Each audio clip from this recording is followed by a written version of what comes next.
آج اس پروگرام میں نے ایک اسپیشل چیز سے بات کرنی ہے. مجھے بہت لوگوں نے پرائیویٹلی پوچھا ہے کہ جسٹس آصف سعید کھوسہ جب پینما کیس کی ٹرائل کر رہے تھے تو انہوں نے نواز شریف کے لیے سسیلین مافیا کا لفظ استعمال کیا. تو یہ مافیا سے کیا تعلق ہے سسیلین مافیا کا؟ تو اس کے لیے ضروری ہے کہ پہلے تو میں آپ کو مافیا کی ایک مختصر تاریخ بتاؤں اور پھر آپ کو خود پتہ چل جائے گا کہ وہ کس قسم کے کام کرتے تھے، کیا کرتے تھے، روپے پیسے سے کیا رغبت ہوتی تھی، پاور ہاؤ بیس کس طرح بناتے ہیں، لا انفورسمنٹ کو کس طرح اپنے قابو میں کرتے ہیں تاکہ ان پہ ہاتھ نہ ڈالا جائے. سسلی اپنے جرائم پیشہ گروہوں کی وجہ سے دنیا بھر میں بدنام ہے اور سسلی کے سب سے بڑا جرائم پیشہ گروہ کو کوسا نوسٹرا کہا جاتا ہے، لیکن دنیا اسے سسیلین مافیا کے نام سے جانتی. یہ مافیا منشیات، قتل و غارت، سمگلنگ، ڈکیتیاں، قمار بازی، اغوا، جسم فروشی اور منی لانڈرنگ سمیت ہر قسم کی غیر قانونی سرگرمیوں میں ملوث رہا. اپنی بے تحاشا دولت کے ذریعے یہ مافیا اٹلی، برطانیہ اور امریکہ سمیت یورپ کے متعدد ممالک کی نہ صرف حکومتوں میں شامل ہے بلکہ معیشت میں بھی اس کا اثر پایا جاتا ہے. دراصل سسلی بحیرہ روم کا ایک جزیرہ ہے جو اٹلی کے وجود میں آنے سے پہلے آزاد و خود مختار تھا، اور اس جزیرے پہ عربوں، اسپینش لوگ اور فرینچ یعنی دوسری قوموں کا بھی قبضہ رہا. جزیرہ سسلی کے رہنے والوں نے اپنے آپ کو غیر ملکی حملہ آوروں سے بچانے کے لیے گروپس بنائے. اپنے مذہب، تہذیب اور ثقافت کو محفوظ رکھنے اور جزیرے پہ اپنی اجارہ داری قائم رکھنے کی دوڑ میں یہ حملہ آور مختلف قبیلوں میں تقسیم ہو گئے اور اقتدار کی جنگ میں سینکڑوں لاشیں گر پڑی. اسلحے کے زور پہ قبیلوں نے ایک دوسرے کو لوٹنا شروع کیا اور دیکھتے ہی دیکھتے یہ سلسلہ سسلی کو خوف اور حیوانیت کی علامت بن گیا.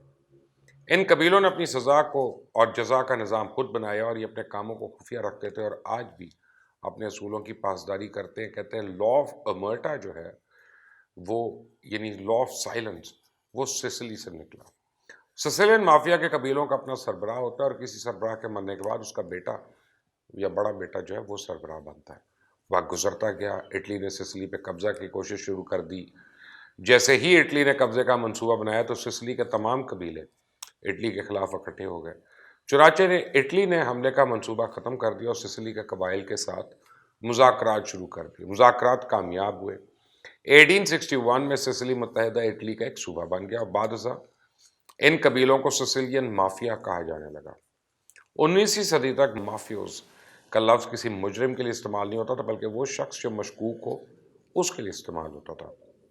لیکن مافیا اس وقت مقبول ہوا جب قیدیوں پہ ظلم کے بارے میں ایک ڈرامہ سیریل سامنے آئے جس میں مافیا کا لفظ استعمال ہوا، اور یہ ڈرامہ اٹلی میں اس قدر مشہور ہوا کہ ہر خاص و عام کے منہ پہ مجرموں کے منظم گروہوں کے لیے مافیا کا نام آنے لگا. لیکن سرکاری سطح پہ مافیا لفظ پہلی مرتبہ 1865 میں فلپ اینٹونیو گوالیار کی سرکاری رپورٹ میں لکھا گیا. اس رپورٹ کے بعد سسلی کے منظم جرائم پیشہ گروہوں کو سسیلین مافیا لکھا، پڑھا اور کہا جانے لگا. یہ مافیا اتنا مضبوط تھا کہ اس وقت کی حکومت بھی ان سے مدد لے رہی تھی.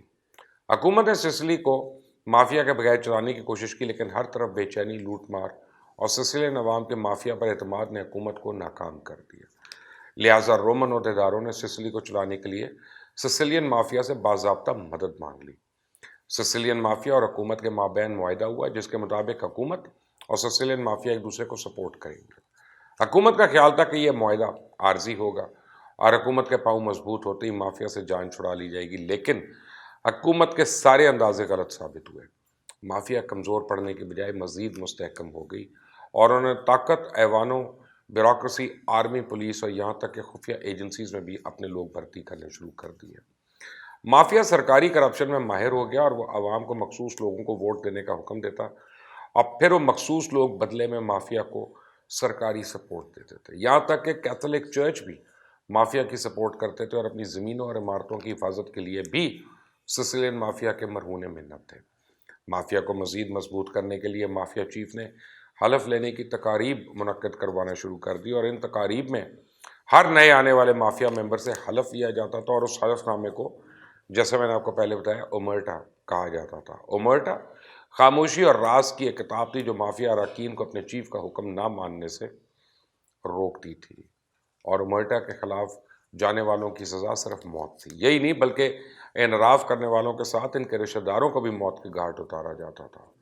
حلف لینے والا پابند تھا کہ وہ اگر کسی جرم کا شکار ہوتا ہے تو کسی کو اپنی تکلیف کے بارے میں نہیں بتائے گا بلکہ خود اس جرم کا بدلہ لے گا، اور اگر وہ کسی سے شکایت کرے گا تو اس کو بزدل سمجھا جائے گا اور اس لیے تمام مراد اسے واپس ہو جائیں گی۔ حلف لینے والوں میں منشیات کے استعمال کی پابندی تھی، کیونکہ منشیات استعمال کرنے کے بعد خفیہ معلومات کے لیک ہونے کا خطرہ بڑھ جاتا ہے۔ لہٰذا مافیا اراکین منشیات کا کاروبار تو کر سکتے ہیں لیکن ان کا خود استعمال نہیں کر سکتے تھے۔ مافیا کے لوگوں پر کسی بھی طرح کی تحریر لکھنے کی پابندی تھی تاکہ دوران تفتیش پولیس کے ہاتھ کوئی ثبوت نہ لگ سکے۔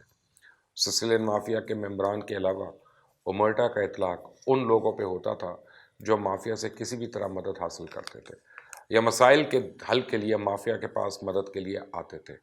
اومرٹا کے مطابق جرم کے عینی شواہد کو یا شاہد کو موقع پہ ہی گولی مار دینے کا حکم تھا۔ سسیلین مافیا کے ممبران پہ دوستوں کی بیویوں کو دیکھنے پر بھی پابندی تھی۔ کلب اور پب جانے پہ پابندی تھی۔ جب مافیا اراکین کو بلایا جائے تو سارے کام چھوڑ کے کوسا نوسٹرا آ جائیں، چاہے ان کی بیوی بچے کو ہی جنم کیوں نہ دے رہی ہو۔ بیویوں کو ہر قیمت پر عزت دی جائے، اور سب سے بڑھ کر یہ کہ وہ شخص سسیلین مافیا کا حصہ نہیں بن سکتا تھا جو لوگوں سے بدتمیزی سے پیش آتا ہو، اخلاقاً برا ہو۔ سسیلین مافیا کا عروج 1920 تک قائم رہا۔ اس بعد سسیلین مافیا کے برے دنوں کا آغاز ہو گیا، لیکن جب میسولینی کی حکومت آئی تو اس کے خلاف کریک ڈاؤن کیا۔ اس کریک ڈاؤن نے سسیلین مافیا کو جڑ سے اکھاڑ دیا اور دیکھتے ہی دیکھتے سسیلین مافیا قصہ پاری نہ بن گیا۔ لیکن 1950 میں دوسری جنگ عظیم کے بعد سسیلین مافیا نے پھر سر اٹھایا، اور دوسرے جنگ عظیم کے بعد سسیلی میں بڑے پیمانے پہ تعمیرات اور ریئل اسٹیٹ کا کام شروع ہوا تو مافیا نے ہر ٹھیکے میں بھتہ وصول کرنا شروع کر دیا۔ 1970 تک سسیلین مافیا نے پوری دنیا میں اپنے قدم جمائے، اور دیکھتے ہی دیکھتے وہ اپنا اثر رسوخ قائم کرنے میں کامیاب ہو گئے۔ سسیلین مافیا کے ساتھ دیگر مافیا گروہوں نے بھی سر اٹھانا شروع کیا، اور 1980 تک چھوٹے مافیا گروہ سسیلین مافیا کے لیے درد سر بننے لگے۔ سسیلین مافیا کے خلاف ایک طویل عرصے تک کارروائی کا تصور ہی نہیں کیا جا سکتا تھا۔ ان کے خلاف کارروائی کرنے والے افسران اور کیسز کی سماعت کرنے والے ججز کو قتل کر دیا جاتا تھا۔ سال سال سے خوف کی علامت بنے رہنے والے اس مافیا کے متعلق متعدد کتابیں لکھی گئیں۔ سسیلین ڈان برنارڈو پروونزانو پر اٹالین مصنف ماریو پوزو کا ناول اور اس میں بنائی گئی مارلن برانڈو کی مشہور فلم دی گاڈ فادر، اس نے مافیا کو دنیا بھر میں شہرت بخشی۔ 1980 کی دہائی میں سسیلین مافیا کی کمان ٹوٹو رائنا کو دی گئی تو اس نے حریفوں کے لیے موت کا فرشتہ ثابت ہوا، اور اپنے خوف کی دھاک بٹھانے کے لیے اس نے دیگر مافیا گروہوں کو سرعام قتل کرانا شروع کر دیا۔ سسیلین مافیا اپنے سربراہ کے دور میں اٹلی کی ریاست کے ساتھ جنگ میں تھے۔ 1990 کی دہائی میں ٹوٹو کے خلاف کیس کرنے والوں، سننے والوں اور گواہی دینے والوں کو سرعام قتل کرنا شروع کر دیا گیا۔ مثال کے طور پہ ہر اٹالین گورنمنٹ نے آرمی جنرل کارلو البرٹو کو سسیلین مافیا کو ختم کرنے کے لیے سسلی بھیجا۔ مافیا نے اسے کچھ عرصے میں ہی بیوی اور ڈرائیور سمیت قتل کر دیا۔ 23 دسمبر 1984 کو ٹوٹو نے ٹرین میں بم دھماکہ کرایا، جس کے نتیجے میں 17 معصوم لوگوں کی جان گئی اور 270 سے زیادہ لوگ زخمی ہو گئے۔ پھر اس کے اہلکاروں نے سرکاری وکیل، ان کی اہلیہ اور 2 محافظوں کو ایک بم دھماکے میں ہلاک کر دیا۔ اس کے بعد میکسی ٹرائل کے مشہور زمانہ جج جووانی فالکن کو بیوی اور 3 پولیس افسروں سمیت 23 مئی 1992 کو سسیلین مافیا نے ٹوٹو کے خلاف کیس سننے پر اسے بم حملہ کر کے قتل کرا دیا۔ اس قتل کے ٹھیک 57 دنوں بعد فالکن کے ساتھی جج پاولو بورسیلینو کو بھی سسیلین مافیا نے بم دھماکے میں قتل کر دیا۔ مافیا کو قابو کرنے کے لیے سسلی میں اٹلی کی کمیونسٹ پارٹی کے سیکرٹری پیو لٹوک نے مافیا کے خلاف نیا قانون متعارف کرایا۔ سسیلین مافیا نے 30 اپریل 1982 کو اس کو قتل کرایا۔ اسی وجہ سے ٹوٹو رائنا کو بیسٹ آف دا باسز کہا جاتا ہے، یا باس آف دا باسز۔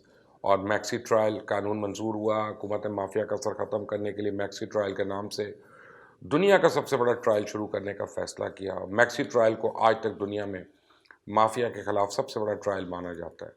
یہ 1986 کو شروع ہوا اور 1992 کو ختم ہوا، اور اس ٹرائل نے سسیلین مافیا کو جڑ سے اکھاڑ دیا۔ اس کے بعد سسیلین مافیا دوبارہ سر نہیں اٹھا سکی۔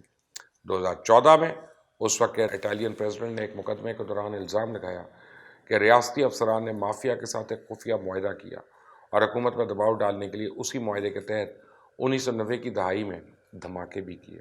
سینکڑوں قتل اور دیگر سنگین جرائم میں ملوث اس ڈان کو 93 میں گرفتار کر لیا گیا اور 26 بار عمر قید کی سزا سنائی گئی، تاہم وہ 17 نومبر 2017 کو جیل میں کینسر کے ہاتھوں زندگی ہار گیا۔ سسیلین مافیا کے سربراہوں کو اٹلی کی حکومت نے وقتاً فوقتاً گرفتار کیا، ان پہ مقدمے چلائے گئے، لیکن ان کا وجود آج بھی موجود ہے۔ اب اس کے بعد لولکا پیگریلیا کو مافیا کا سربراہ بنایا گیا. 95 میں پیگریلیا کی گرفتاری کے بعد برینڈاڈو کو سسیلین مافیا کا سربراہ بنا دیا گیا، اور اس دور میں سسیلین مافیا چھوٹے پیمانے پہ خاموشی سے کام کرتا رہا. عوام اور ججز کو سر عام قتل کرنے کی پالیسی ختم کر دی گئی. 2006 میں برنینڈو کو گرفتار کر لیا گیا اور سسیلین مافیا کی سربراہی میتھیو میسینا کو سونپ دی گئی. اس کا نام دنیا کے 10 سب سے خطرناک مجرموں کی فہرست میں شامل ہے، اور آج کی تاریخ تک میتھیو میسینا ڈینارو سسیلین مافیا کا سربراہ ہے. ٹوٹو رائنا کی موت کے بعد کہا جاتا ہے کہ اس جیسا طاقتور ڈان اب کوئی دوسرا نہیں ہو سکتا. 150 سال سے دہشت کی علامت بنا ہوا سسیلین مافیا گو کہ اب پہلے کی طرح طاقتور نہیں رہا، لیکن اب بھی دنیا کے بہت حصوں میں ہونے والے سنگین جرائم کی کڑیاں کسی نہ کسی صورت میں اس مافیا سے جا ملتی ہیں. آپ کو یہی جو سوال میں نے آپ کو پہلے بتایا تھا کہ لوگ مجھ سے پوچھتے ہیں کہ جسٹس کھوسا نے جب نواز شریف کے پینما ٹرائل میں کہا کہ یہ سسیلین مافیا ہے تو اس کا کیا مطلب ہے. اب آپ کو پتہ چل گیا کہ وہ مافیا جو سیاست میں آتا ہے تاکہ وہ ہر طرح، ہر ادارے میں، ہر جگہ پہ ججز کو، وکیلوں کو، ڈاکٹروں کو، میڈیا کو، ہر پولیس میں، بیوروکریسی میں اپنے بندے گاڑ سکے تاکہ اس کے خلاف کبھی کوئی کیس ثابت نہ ہو. یہ کہانی ہے سسیلین مافیا کی. اس کو سبسکرائب کریں، بیل آئیکن کو پریس کریں. اللہ حافظ.